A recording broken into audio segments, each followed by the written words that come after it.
नमस्कार साथीहरू। आज चाहिँ हामी घुम्न हिँडेको घरदेखि निस्किसक्यौँ। गर्मी छ त्यसैले छाता ओढेर हिँडेको छौँ। काम चाहिँ बेसरी लागिरहेको छ। 3 बजिसक्यो तर पनि यहाँदेखि कुन बाटो जाने भनेर सल्लाह हुँदैछ। अनि तलको बाटो गयौँ। बिस्तारै सिँढीदेखि ओर्लिँदै तल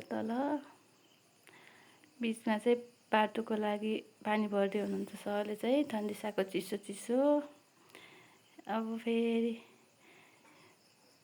मकैको खेत बिचदेखि बाटो छ, यहाँदेखि पारी जानुपर्छ। यहाँ चाहिँ डुम्री बेसीको मकैको खेत। अनि खोला तरेर पारी बाटोमा जाने। खोला चाहिँ सानो छ। यो चाहिँ पुल रामपुर जाने बाटो। अब यहाँदेखि हामी माथि ओर्लिन्छौँ बिस्तारै। अब माथि ओर्लिँदैछौँ।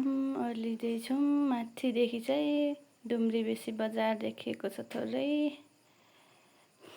सिँढीदेखि बिस्तारै फेरि माथि अझै माथि बिचमा ठुलो रुख रहेछ। अनि यहाँदेखि फेरि पहाडीको भ्यू देखाएको साथीहरू। बाटोमा फोटो खिच्दै जाँदैछौँ।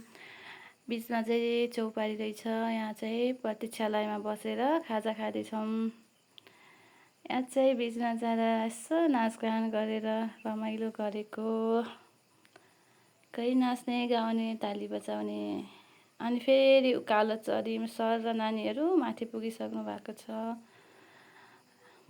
माथि मेडमको घरमा पुगेर चाहिँ गर्मीमा मही खायौँ। अनि बसेर फेरि ओह्रालो झर्दै फेरि झोलुङ्गे पुलमा आएर बस्यौँ। By by.